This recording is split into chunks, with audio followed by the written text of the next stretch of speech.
Hey guys, welcome back to Chasen Flavor. Today we're doing a really great, delicious snack, something that's near and dear to my heart. Really great memories attached to it from family get-togethers when I was younger. It's going to be a great snack for any day of the year. Today happens to be Super Bowl Sunday when I'm recording this, so it's going to be a great snack for us while we're watching the Super Bowl later on.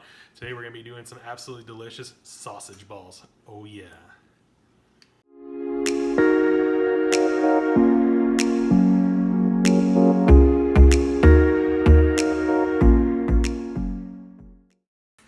So to get these sausage balls started, it's actually really simple. We have all the ingredients right here that we're going to need. First thing I've done is I've started the oven. I've got it at 400, preheated, ready to go. Normally, I would throw these on the smoker and have some delicious smoked sausage balls. But today in Indiana, it's actually around 0 degrees with wind chill in the negatives, and I don't have an insulated jacket for my smoker, so I'm pretty sure there's no way my smoker would get up to temp to even be able to cook these, because what we're wanting to do is actually get these sausage balls to about 165 internal. That means this sausage is going to be fully cooked. It's going to be safe to eat then. So really simple recipe. Let's go ahead and get a knife so we can get this sausage open. So there's just a pound of breakfast sausage right here. I mean, you can use really any sausage you want. You know, if you like a hot sausage, you want a little bit of spiciness to it, you can do that. We like it a little bit mild. Really kind of, you can get all those other flavors then. But just a pound of this. Let's open it up. All right. And it's going to be really simple with the cheese, because I have plans ahead. We need 4 cups of shredded cheddar cheese. I typically go for the sharp cheddar cheese. Heather does not like the sharp, and so we've got the mild cheddar cheese right there. I have touched raw sausage here, so I'm gonna do a quick cut. I'm gonna wash my hands up, and then we'll be back to get the rest of these ingredients in here and then get them all mixed up. All right, hands are all washed up nice and clean. Normally I would have gloves on when dealing with raw meat. I'm currently out of gloves. They're on order. I'm just waiting for them to come in from Amazon. So, like I said, 4 cups of the shredded cheddar. Really simple. Each bag is 2 cups, so we're just gonna dump it right in. Get that out of there. Perfect, perfect. All right. Break these chunks up a little bit here. I mean, we're gonna be mixing this all with our hands here in a minute to make the actual sausage balls, but go ahead and break it up. I'm using Meat Church Holy Cow right there. It calls for about a tablespoon. I'm just going to kind of eyeball it because it's more to flavor than anything. So, good shake down in there. I'm happy with that. I'm happy with that. All right, and last but not least, we got the Bisquick pancake baking mix right there. Really, basically, you probably use any pancake mix you want. If you have some on hand, you can use that. Whatever you're looking for there, though. I mean, I had to go to the store to get most of these ingredients, so I was like, well, let me get the actual Bisquick right there, right? All right, and so it calls for the recipe that I saw, and I'm kind of freeballing it here, so to speak, right? It calls for 1 3/4 cups. So we're gonna kind of just eyeball it, make sure it's about right, and then we're gonna mix it up. Got my 1/2 cup measurement here. All right. There's half. Come on now. That's 1 cup. Break up this bag a little bit, get it out of the box there. There we go.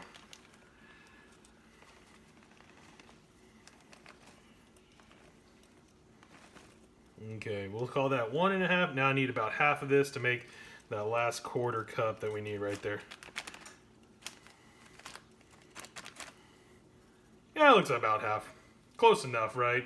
It is baking, which baking usually is an exact science, whereas, you know, cooking or anything like that isn't so exact, but that's close enough.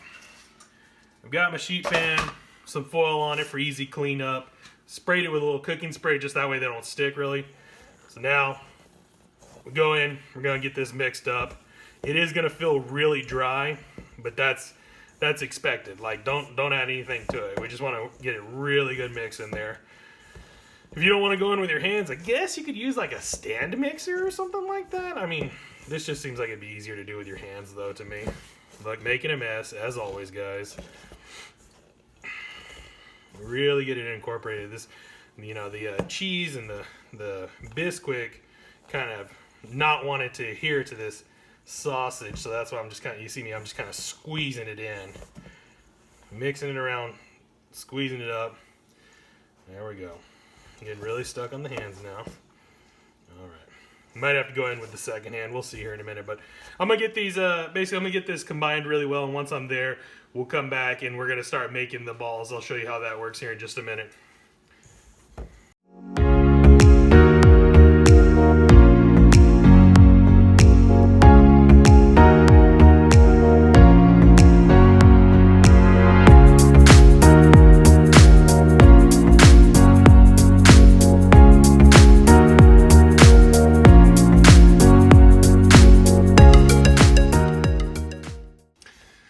Alright guys, so I think that's about as mixed as it's going to get. There's a little bit of like loose cheese in the Bisquick mix in the bottom, but I mean it's pretty good. I think we did pretty well there. So give it one last little roll. We're going to kind of shape it into a ball to make it easy to grab pieces off of here.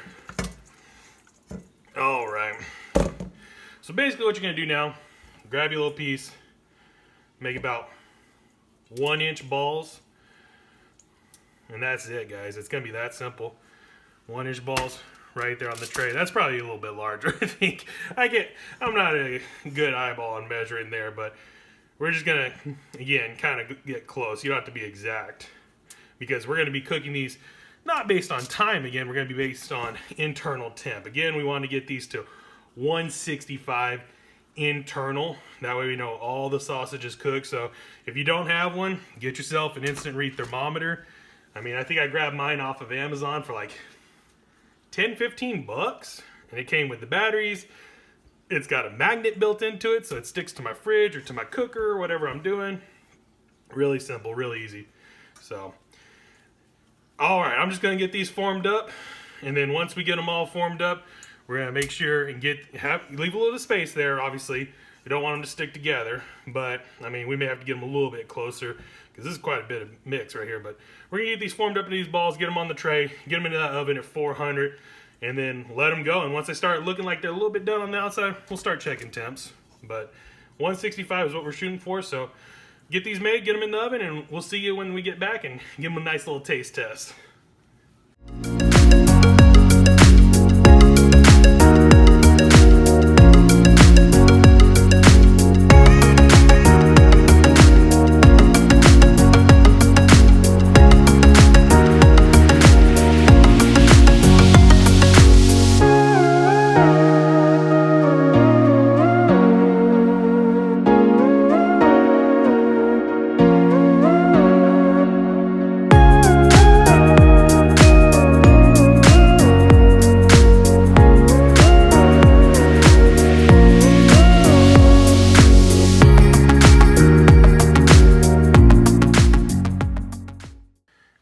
I think it ended up being about maybe 20 to 30 minutes to get these guys finished up. I did let them go just a little bit past that 165, closer to 200 actually, as a matter of fact, because I like the crispiness, and you can see these guys are absolutely beautiful. Look at the crispiness on the outside. That Bisquick mix really did its job. All right, so now let's go ahead and try a bite. We got a nice little crispy bottom. That's the Bisquick and the cheese melting together on that pan. Really beautiful looking right there. So let's give it a try.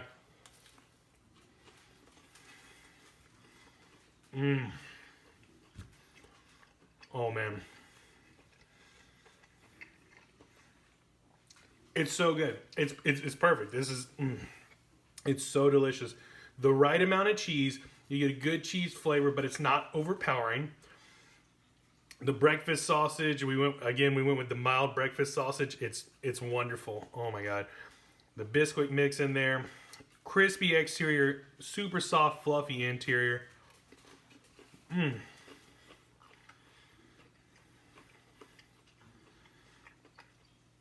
then you get that wonderful Meat Church Holy Cow seasoning just throughout. It's a nice,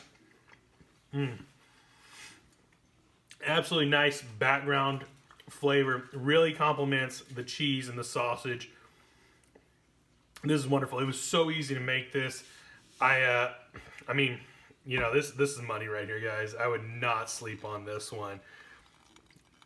Absolutely delicious sausage balls. Oh my God.